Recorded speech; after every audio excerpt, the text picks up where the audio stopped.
Welcome back to 10 minutes of international current events. From the CNN Center in Atlanta, Georgia, I'm Carl Azus. We're starting today's coverage in the capital of Belgium, where some major arrests were made late last week.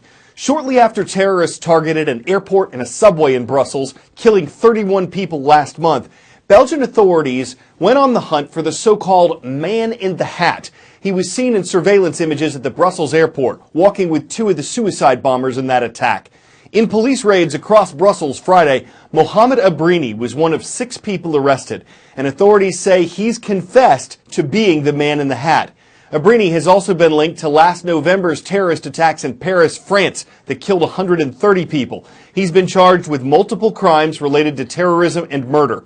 Also arrested Friday, Osama Krayem. European police believe he was working with the subway suicide bomber in Brussels.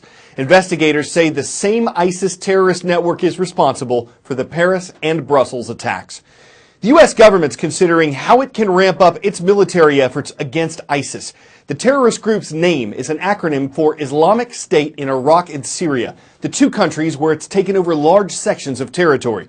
The Obama administration is considering sending 250 more U.S. special forces to Syria, with the mission of helping local forces retake major cities there and in Iraq.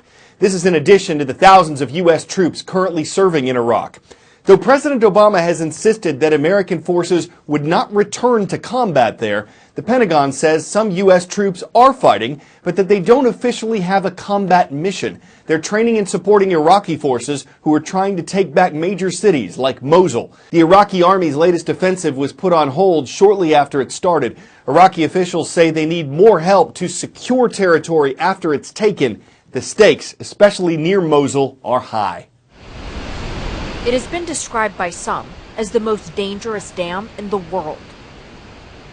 The Mosul Dam, the largest in Iraq which produces hydroelectricity, is built on a foundation of soft gypsum rock, making erosion a constant challenge. We enter the underbelly of the dam to see how it is even still standing. Completed in the mid-1980s, what keeps it all intact is a process that needs to happen daily. Workers are drilling boreholes. This one will go down 150 meters, or around 500 feet. Drilling that particular distance takes about a week, and the machines go up and down along the length of the dam, breaking up and then re-pouring cement to try to ensure the stability of the dam's foundation. It's a process called grouting. When ISIS briefly took over the dam in 2014, this was halted for 45 days. Intense around-the-clock grouting reversed those weaknesses. The U.S. recently issued a stark warning, describing the potential for collapse as, quote, serious and unprecedented. A catastrophic event that would see Mosul, Iraq's second-largest city and under ISIS control, entirely submerged, with flooding as far downstream as Baghdad. That warning said the lives of up to 1.5 million Iraqis would be at risk. But the dam's manager, Riyad al-Naimi, insists that disaster is not imminent.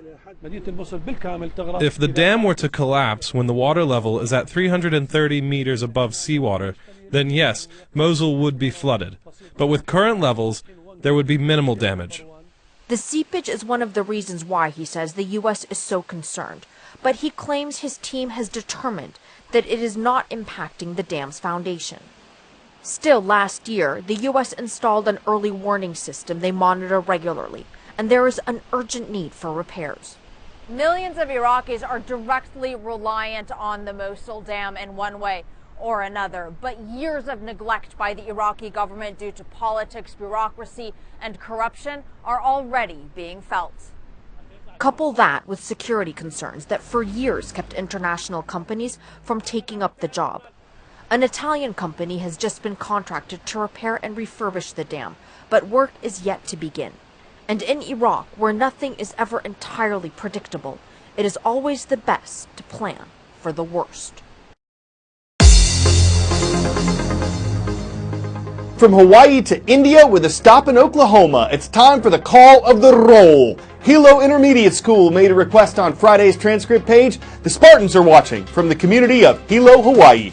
In northern Oklahoma, we arrive at the city of Pawnee. At Pawnee Middle School, welcome to the Black Bears. And from the capital of India, it's great to see Delhi Public School today. Hello to everyone in New Delhi. Problems and progress in space. First, a setback for NASA's Kepler Space Observatory. It was launched in 2009 at a cost of $600 million. Its mission is to look for habitable planets in outer space. NASA engineers found out late last week that the telescope's in emergency mode. That means it's having problems and burning through power quickly. One challenge in repairing Kepler is the delay. It's estimated to be about 75 million miles away from Earth, and it takes 13 minutes for signals to transfer between our planet and the telescope. Next, a SpaceX mission to the International Space Station. Dragon is an unmanned cargo capsule that was launched Friday afternoon. It's carrying 7,000 pounds of equipment and experiments to the International Space Station, including this, the Bigelow Expandable Activity Module, or BEAM, that we told you about last week. BEAM was built with an $18 million contract from NASA, and if it passes its tests before it's detached and destroyed in Earth's atmosphere, the module could one day become a place to stay in space. Now this would theoretically be a space hotel. You've got the sleeping quarters over there, you've got your storage over here, you've got your seats over there. There's even a window actually. If you come over here, they've got a telescope right here so you could look out, and you would use these because when you're floating in space, you're floating and you need to be able to navigate. So pretend like I'm flying and I would be grabbing these to move along. There'd be no floor. You've got your core systems in here. You've got all your storage here. You have your batteries, your gloves, your wipes, your cables. You got your sleeping bag over here. So in space, when you're sleeping, you have to tether yourself to the walls so you don't go flying around. So they actually have vegetation growing here hydroponically, if you look up. They've got a mock-up of that. Even someone tending to it, doing the space gardening. You've got your window, look out, see the stars.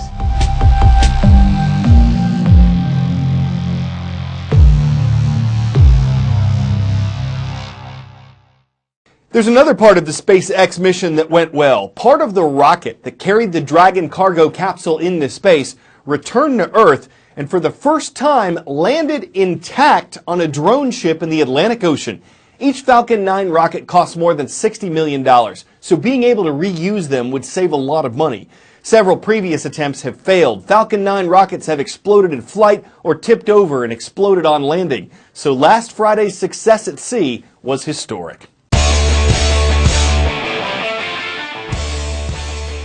We're continuing the space theme for our last story today. This is kind of like a lost dog poster, except that the dog isn't real, and the lost part means really lost, as in it traveled at least 15 miles this way.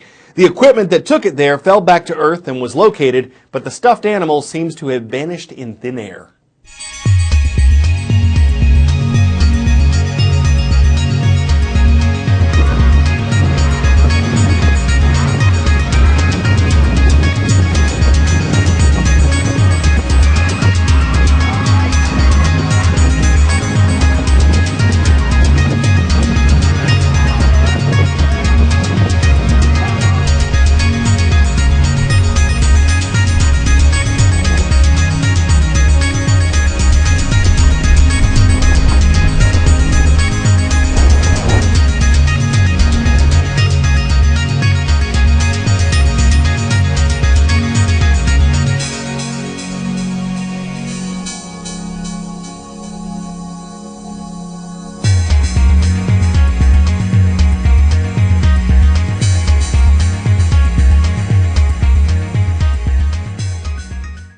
You could say Sam's disappearance is a beagling mystery, a true canine drum, an atmosphereful event. We hope he's hound again soon because things just aren't the Sam without him. I'm Carl Azus for CNN Student News.